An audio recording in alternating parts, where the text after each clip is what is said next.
damn right I am a, and I'm damn proud of it too. Use the word, you know that. Okay. Next time out. You're done. You're done. You need a time. Are you saying black people can say?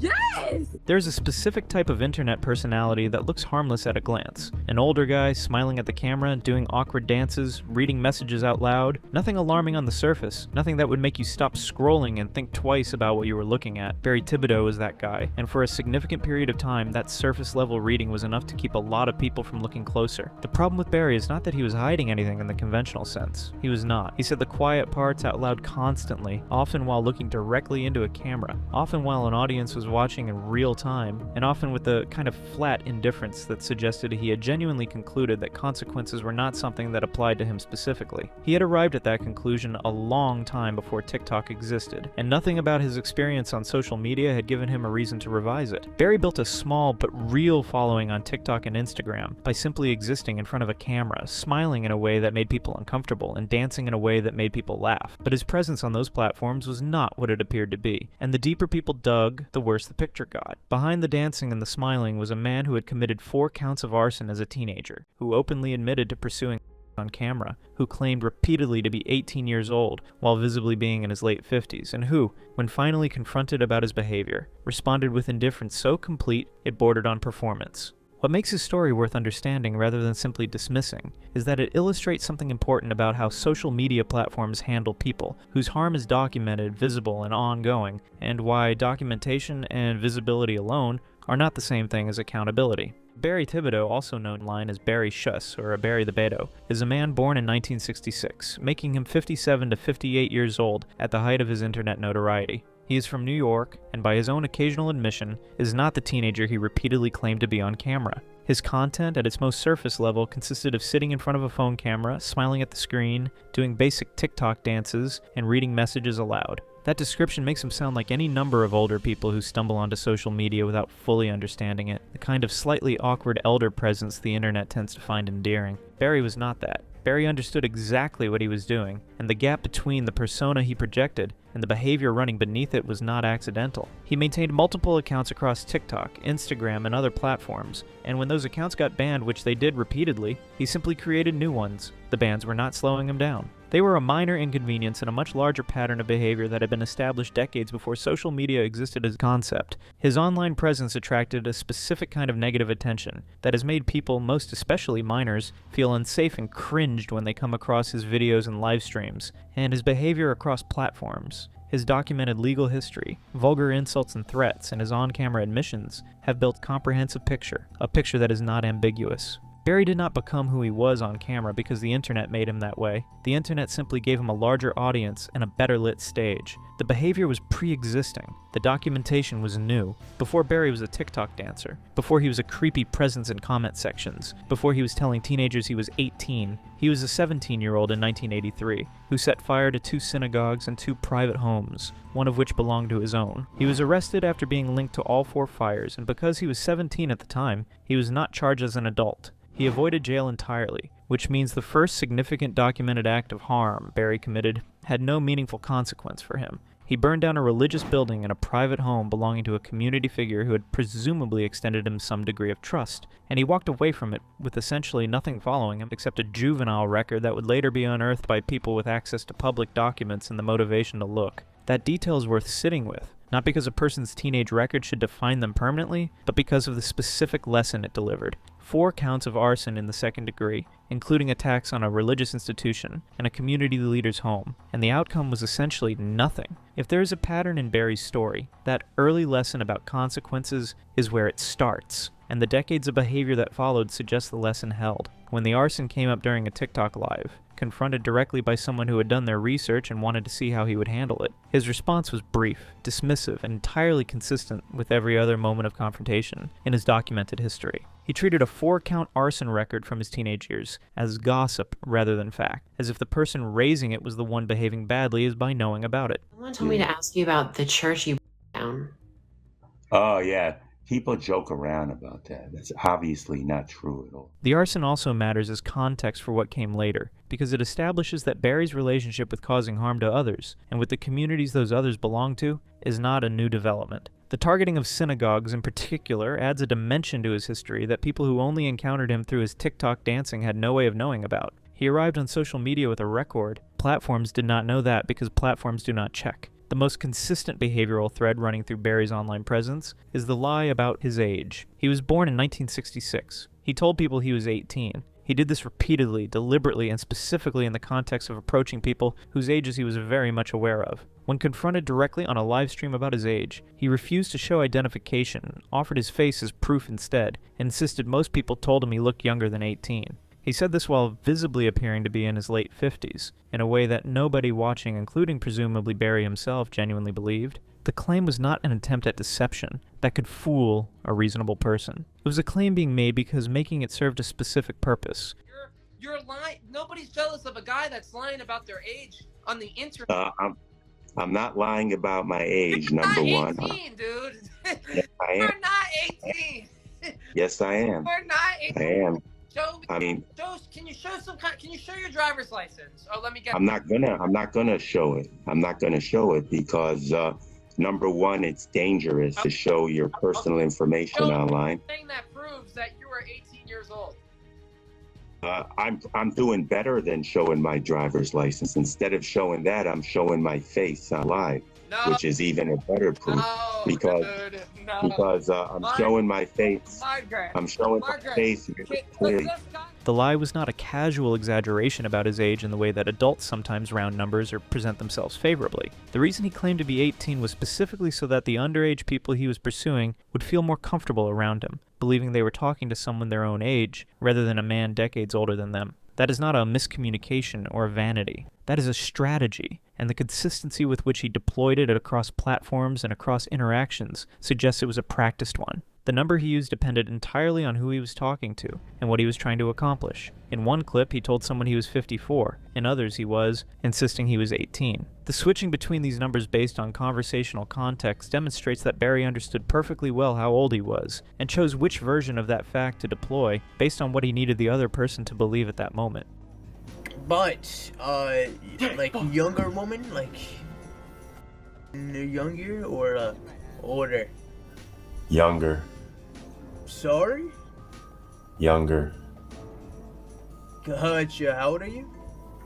54. 54. People who pointed this out to him in real time on live streams were met with the same response he had for every confrontation: a pivot to accusing them of lying, a claim that the evidence they were presenting was fabricated, or a flat assertion that he did not care what they thought. He never engaged with the substance of what was being raised because engaging with the substance would have required acknowledging it, and acknowledging it was not something Barry was going to do. The most serious documented behavior associated with Barry is his pursuit of underage people on social media. This was not rumored or alleged from a distance. It was filmed, screenshots, and in some cases admitted to directly by Barry himself on camera in front of audiences, without apparent concern for what that admission meant. A girl who had interacted with Barry described telling him her age directly and having him respond enthusiastically rather than stepping back from the interaction. She was 15. His response, documented in screenshots that were shared publicly and verified by the people covering his story, was of immediate interest in pursuing a relationship with her, with no hesitation and no acknowledgement that her age should change anything about how he was approaching the conversation. In separate clips captured from his own lives and streams, he was asked directly about his interest in girls of specific ages. His answers were filmed.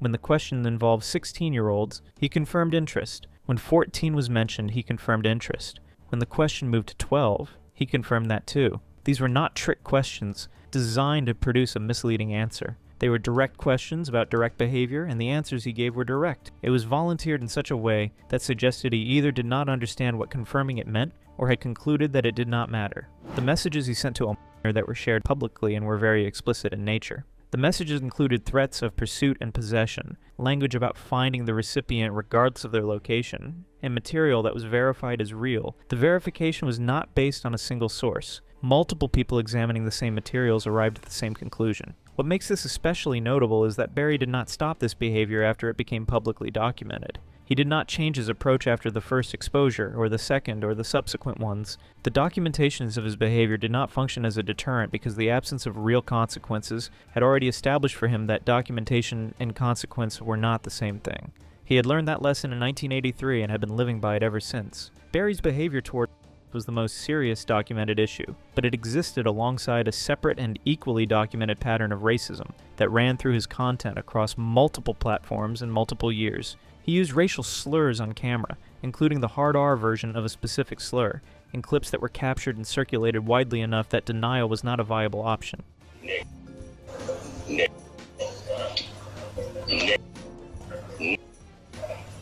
What word is worse? Or worse? Oh my gosh! Oh my god! He also made what he framed as jokes about black people and Asian people during live streams, delivering them with the kind of confidence that suggested he had said them many times before, and had never encountered a response that gave him reason to stop.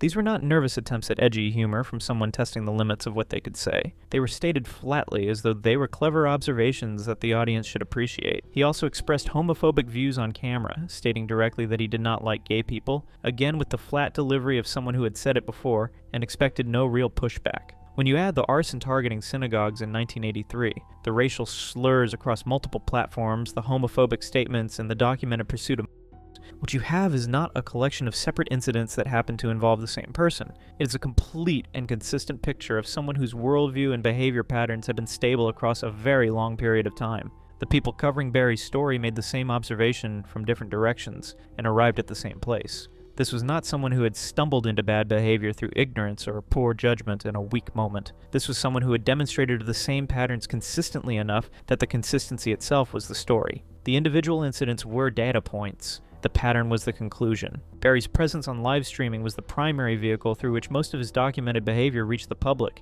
and understanding what those live streams actually looked like is important context for understanding why he was able to maintain a presence for as long as he did. His lives were not obviously or immediately alarming to someone who dropped in without context. He smiled at the camera. He did dances. He read out messages from his chat. He responded to people in the kind of casual, low-stakes way that fills up hours of live content on any platform. If you came in without knowing his history and without staying long enough to see what happened when people started pushing back, you might leave thinking you had watched an unremarkable older guy doing unremarkable things on the internet. During these lives, when confronted, he was not defensive or remorseful. He was combative, dismissive, and occasionally cheerful about it. When people told him his behavior was unacceptable, his standard response was to accuse them of being jealous, disturbed, or hostile without cause. When people pushed harder and brought evidence, he told them to leave. He showed no indication that the attention, including the negative attention, bothered him in any meaningful way. Weird that you blocked him just because you didn't like what he said. That's weird. Oh no, that's not weird at all. That's my whole point. You're just saying that because you're jealous, because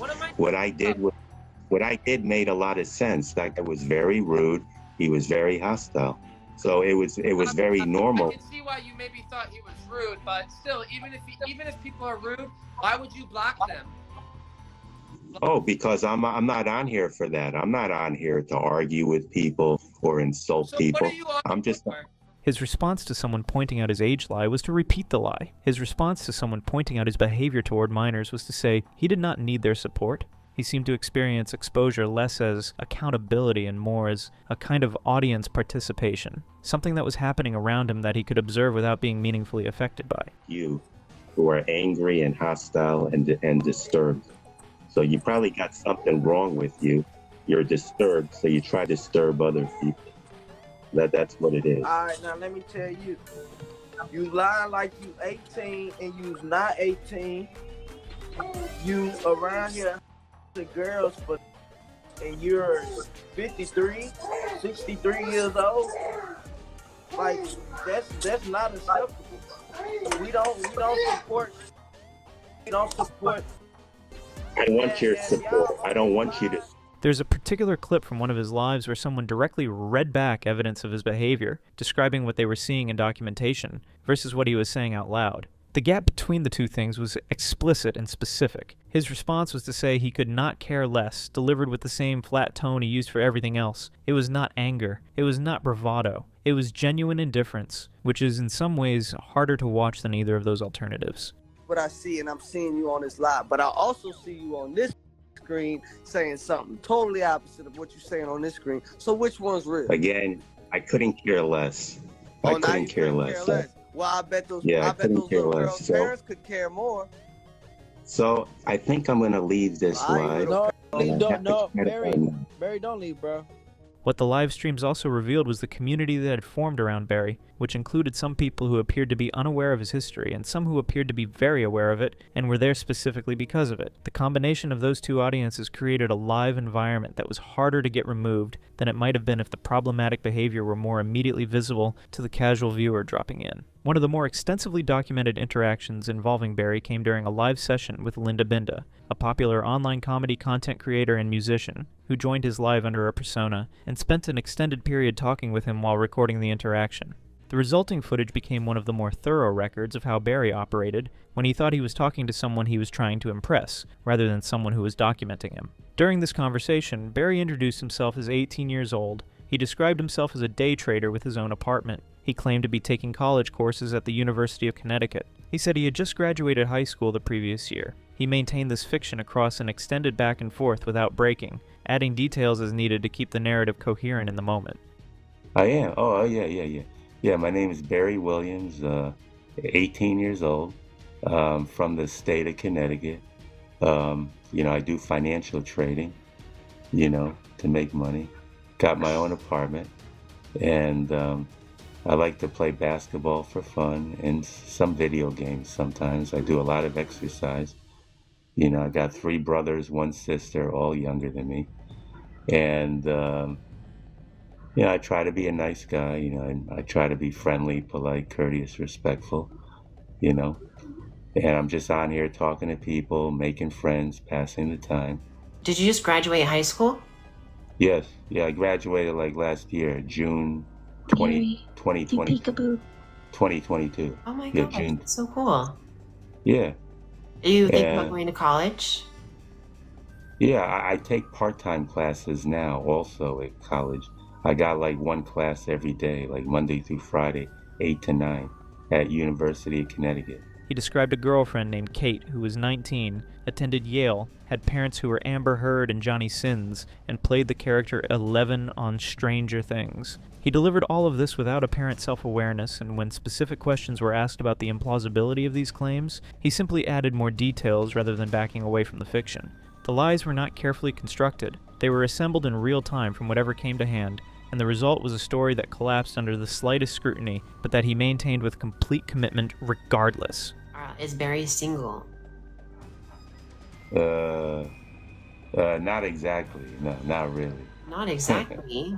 Can you elaborate? Yeah, I have like a girlfriend. I do have a girlfriend. I have a child too. A child and a girlfriend. Oh my gosh. Yeah. What's your girlfriend's name? It doesn't happen to be Shiratora, is it?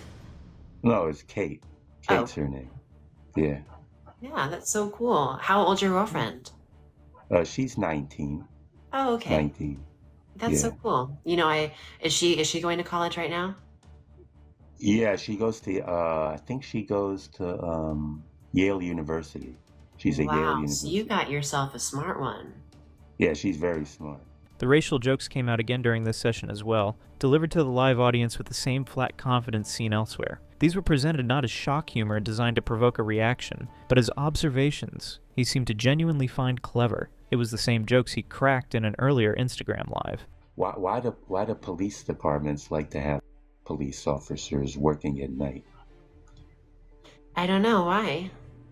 Oh, because the police officers can catch more criminals because the criminals cannot see the police officers in the dark. When Linda Binda asked whether he had ever gotten canceled, he said no, because he always tried to do the right thing. He said this minutes after the racist jokes, which suggests either a complete absence of self-awareness about the relationship between those two things, or a definition of doing the right thing that does not include the behavior he had just demonstrated. Either possibility is its own kind of alarming. Have you ever gotten canceled before? No, not really, because I always try to do the right thing. My parents taught me when I was a young boy, do the right thing, follow the rules, treat everyone with respect. Okay, you know her, but she doesn't know you. Okay, I guess you don't know her. The Linda Binda session also produced some of the clearer documentation of how Barry handled the age claim in a sustained conversation. He did not just assert he was 18 and move on. He built an entire life around the claim, constructing a fictional version of a teenage existence complete with school, girlfriend, and apartment, because a claim that is specific and that is elaborated is harder to immediately challenge than a simple number. It was a practiced approach to maintaining the fiction across a conversation of any length. One of the distinctive features of the Barry Thibodeau story, compared to other problematic internet figures, is the sheer volume and variety of documentation that accumulated around him over a relatively short period. This was not a story pieced together from rumors or indirect accounts. It was built from his own words, his own camera, his own live streams, and verified external records. The arson record was a matter of public legal documentation, not hearsay. The age lie was documented across dozens of clips in which he stated it directly.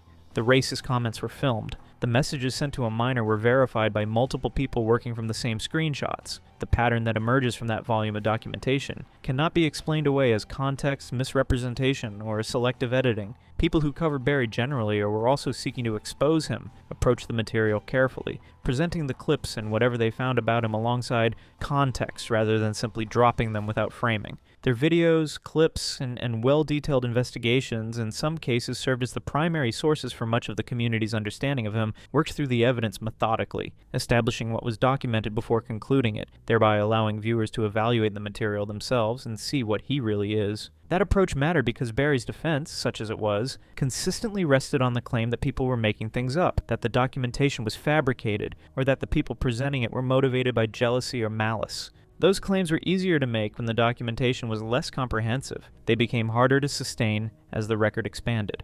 The accumulation of documentation also enabled the community efforts that resulted in his accounts being repeatedly suspended, because reporting campaigns work better when the reports can be accompanied by specific timestamps, specific clips, and specific statements that give moderators something concrete to act on, rather than a general complaint about someone's behavior. By the time Barry had accumulated enough documented behavior for people to take organized notice, multiple TikTok creators began covering him. Mass reporting campaigns were organized by people who had been watching his behavior and wanted to use the available platform tools to address it. His main account, which had around 25,000 followers at its peak, was suspended following one of those campaigns. He responded to the ban by creating new accounts and continuing. The behavior did not change. The platform hopping did not slow him down. He moved between TikTok, Instagram, and other platforms, maintaining contact with people he had already connected with while building new audiences who had no context for who he was. Each new platform was effectively a clean slate that he could use until enough people on that platform figured out what they were looking at. The repeated bans followed by immediate account recreation illustrate one of the structural limitations of platform moderation as a response to this kind of behavior. A ban removes access to a specific account and a specific follower base, but it does not prevent the creation of a new account. And it does not create any kind of barrier to entry that a person willing to create a new email address cannot easily clear. For someone like Barry, who had been doing versions of this across decades, the friction involved in starting over on a new account was genuinely minimal.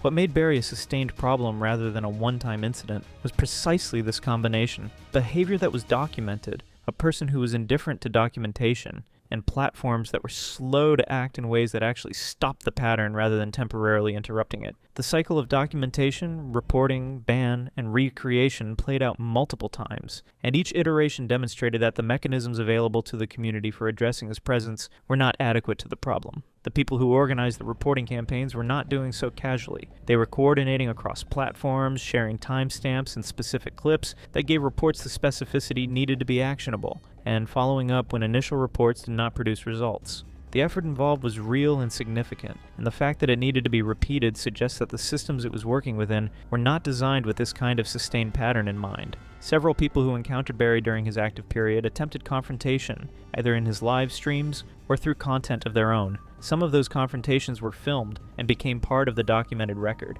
The pattern of those confrontations is remarkably consistent regardless of who was doing the confronting or what specific evidence they were presenting. People would point to specific documented behavior. They would present timestamps, screenshots, or verbal recollections of what he had said and done. Barry would deny it, pivot to accusing the person of jealousy, or reframe the confrontation as unprovoked hostility from someone who had decided to target him for reasons unrelated to anything he had done. He never engaged with the substance of what was being raised. He moved sideways from it every time, finding a way to make the confrontation about the person raising the issue, rather than about the issue itself. When someone told him on a live stream that police were coming for him, he said that sounded good to him. I don't need any rights. I can talk to anyone I want. Really? Yeah. You're mate. Watch. Police are coming for you. Yeah, that sounds good to me. Yeah. I like it. Dirty nonsense, ya. That's right. At least you admitted it. It's no thing. You too. When someone told him directly that what he was doing was not acceptable, his response was that he did not need or want their support. He expressed no anxiety about consequences at any point across the documented material, which is either a reflection of genuine confidence that he would face none, or a performance of that confidence so thoroughly maintained that it had become indistinguishable from the real thing. The confrontations were not entirely useless. They produced a documentary record of his behavior and his responses that became part of the accumulated documentation used in reporting campaigns and in the content created about him. But in terms of changing anything about how Barry operated in the moment, they appear to have accomplished very little, because changing behavior requires either genuine remorse or a credible fear of consequences, and Barry demonstrated neither across any of the confrontations on record. There is also a dynamic worth naming in how the confrontations were received by some portion of his audience. Barry had followers who were there because they found him entertaining, and for some of those followers, the confrontations themselves became part of the entertainment, something to watch him navigate rather than something that should produce a result. That dynamic where accountability attempts become content rather than catalysts for change is not unique to Barry, but is a particularly clear illustration of how it can function. Understanding Barry Thibodeau's sustained presence requires understanding something about the platforms he used that goes beyond his individual behavior or the responses of the communities trying to address it. The architecture of social media platforms in the period when he was most active was not designed to handle this specific combination of factors. Someone whose harmful behavior was documented, ongoing, and explicitly tied to access, but who was not breaking any single rule clearly enough for automated moderation to catch it in real time. His content, taken clip by clip, could individually seem ambiguous. An older man smiling at a camera is not a violation. A man saying he is 18 is not, in isolation, a violation. The racism and the admissions about were clear violations, but they occurred in a live format where the barrier to catching them in real time was higher than for pre-recorded content, and where the documentation only became comprehensive after accumulation, rather than in any single moment. The account creation problem is also structural rather than individual. Platforms that allow account creation with a new email address have no mechanism for preventing someone whose account has been banned from creating a new one unless they implement device-level bans, phone number verification that cannot be easily circumvented, or similar measures. The ban becomes a speed bump rather than a barrier, and for someone who had been navigating versions of this situation for years, the speed bump was not a meaningful obstacle. What the community of people covering and reporting Barry's behavior was working against was not just Barry himself, but a set of platform structures that were not equipped to address the specific kind of harm he represented. That is not an excuse for his behavior. It is an explanation for why the behavior continued as long as it did, despite extensive documentation, active community effort, and repeated reports that should, in theory, have produced more decisive action. When you look at the full documented history of Barry Thibodeau, the thing that stands out most clearly is not any individual incident, but the complete absence of meaningful accountability across a very long period and a very wide range of harmful behavior. He set fire to 4 properties at 17 and walked away without jail time. He spent decades doing whatever version of his current behavior existed before social media documented it publicly. He arrived on TikTok with a history that platforms do not check for, spent years producing content that documented his behavior in real time, and while he experienced repeated account bans, none of those bans appears to have produced anything that functions as a genuine consequence in the sense of stopping or even meaningfully slowing the behavior. The people who tried to hold him accountable through confrontation, reporting, and public documentation did the work available to them with the tools they had. The limitation was not their effort or their documentation. The limitation was structural. The tools available to people trying to address this kind of behavior through social media platforms were not adequate to the task, and the legal mechanisms that might be more adequate are slow, resource-intensive, and require a level of direct evidence that the documented behavior, as extensive as it is, may not meet in every jurisdiction. What Barry's story documents, in that sense, is something beyond Barry himself. It documents the gap between what communities can see happening to them and what they have the power to do about it through the systems currently available. That gap is not unique to his case. His case is just a particularly clear illustration of it, because the documentation is extensive, the behavior is unambiguous, and the outcome, at least as of the material available, is that he kept going. Barry Thibodeau does not fit neatly into the category of the internet figure whose downfall is dramatic, self-inflicted, or satisfying to watch. There is no major public reckoning in his story. There is no moment where he is finally held accountable in a way that sticks and changes the trajectory. No reformed version of Barry turned things around after a moment of genuine reflection. The narrative does not resolve in any of the ways that internet accountability stories are supposed to resolve, and that lack of resolution is itself part of what his story documents. What his story is instead is a picture of how platforms can be used as cover by someone whose behavior is not new, whose patterns are not hidden, and whose response to exposure is consistent indifference rather than anything that looks like shame or accountability. A man with a history of arsons, documented racist behavior, built a following of tens of thousands of people on at least one of those platforms, and continued creating new accounts each time existing ones were removed. The message he appears to have absorbed in 1983, that the things he does tend not to produce the consequences that should follow them, seems to have remained operational across the 4 decades since. He smiled at the camera. He danced. He read messages out loud. He told teenagers he was 18, and he kept going because nothing in his documented history had given him a compelling reason to stop. The people who documented his behavior covered him in YouTube videos, organized reporting campaigns, and tried to use the tools of online community accountability to address what he was doing, deserve recognition for the seriousness with which they approached it. They were not rubbernecking or generating content for its own sake. They were trying to use the mechanisms available to them to produce an outcome that the mechanisms were not well equipped to produce. The fact that the outcome fell short of what the situation required is not a reflection on their effort. It is a reflection on the gap between the problem and the tools. If you encounter Barry Thibodeau on any platform under any account name, the recommendation from every person who has covered him is the same. Do not engage, do not respond, and report the account. Not because the engagement is dangerous to you in any direct sense, but because engagement is the only thing he actually wants from any of it, and removing that is the most direct way to reduce the value of whatever platform he has found to operate on.